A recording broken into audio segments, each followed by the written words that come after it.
Hello అందరికి welcome to my channel. నేను ఈరోజు గోంగూర చికెన్ చేయబోతున్నాను.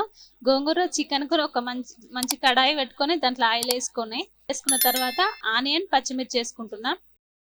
చికెన్ ఎప్పుడు కాకుండా ఒకటే స్టైల్ కాకుండా మామూలుగా ఇట్లా గోంగూరతో ట్రై చేయండి, బాగుంటుంది టేస్ట్.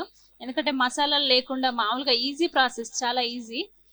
ఇలా తింటే హెల్త్ కూడా చాలా మంచిది. నేను ఆనియన్ పచ్చిమిర్చి మగ్గాక అల్లం వెల్లిపాయ పేస్ట్ వేసుకున్నా. ఇందులో అల్లం వెల్లిపాయ పేస్ట్ వేసుకొని ఒకసారి కలుపుకొని తర్వాత కరివేపాకు కొత్తిమీర వేసేసుకున్నా. తర్వాత పసుపు, ఇవన్నీ ఒకసారి మంచిగా కలుపుకోండి.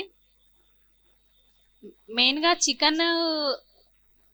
ఇందులో చికెన్ యాడ్ చేస్తున్నా. ఇప్పుడు చికెన్ ఏంటంటే నేను ఒక ½ అవర్ సాల్ట్ వాటర్లో నానబెట్టుకున్నానండి. దానివల్ల చికెన్ చాలా టెండర్ అవుతుంది అండ్ పీసులు కూడా చాలా సాఫ్ట్ అవుతాయి. సో ఇదంతా మంచిగా కలుపుకోండి. ఒకసారి ఇట్లా కలుపుకున్న తర్వాత నేను పక్కకు గోంగూర కొంచెం ఆయిల్ వేసుకొని మంచిగా ఉడకబెట్టుకున్నానండి. ఇప్పుడు చికెన్ ఫ్రై అయ్యాక అందులో కలుపుతున్నాను ఒకసారి. ఇదంతా మంచిగా కొంచెం గోంగూర పేస్ట్ ఎక్కువనే వేసుకోండి, ఎందుకంటే పులుపు ఉంటేనే చికెన్ టేస్ట్ బాగుంటుంది, గోంగూర చికెన్ టేస్ట్. సో ఎక్కువనే వేసుకోండి ఆ గోంగూర. మీరు ఇట్లా మంచిగా కలుపుకోండి. ఇవి రెండు మంచిగా ఫ్రై చేసుకోండి, ఎందుకంటే గోంగూర మంచిగా ఫ్రై అయితేనే చికెన్ పీస్లకు మంచిగా పడుతుంది. దాని తర్వాత కారం వేస్తున్నానండి అండ్ ఉప్పు. ఒకసారి కలుపుకోండి ఇవన్నీ. దీంట్లో వాటర్ యాడ్ చేయొద్దండి, ఎందుకంటే ఈ గోంగూర అండ్ ఈ చికెన్ లో వచ్చే ఈ వాటర్ వల్ల మంచిగా గ్రేవీ వస్తుంది, మీకు మంచిగా ఫ్రై అవుతుంది.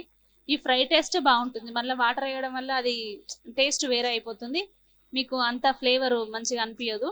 సో వాటర్ లేకుండా ఇట్లా మంచిగా ఫ్రై చేసుకోండి. చూడండి ఆయిల్ అంతా పైకి వచ్చింది మంచిగా. ఒకసారి కలుపుకోండి.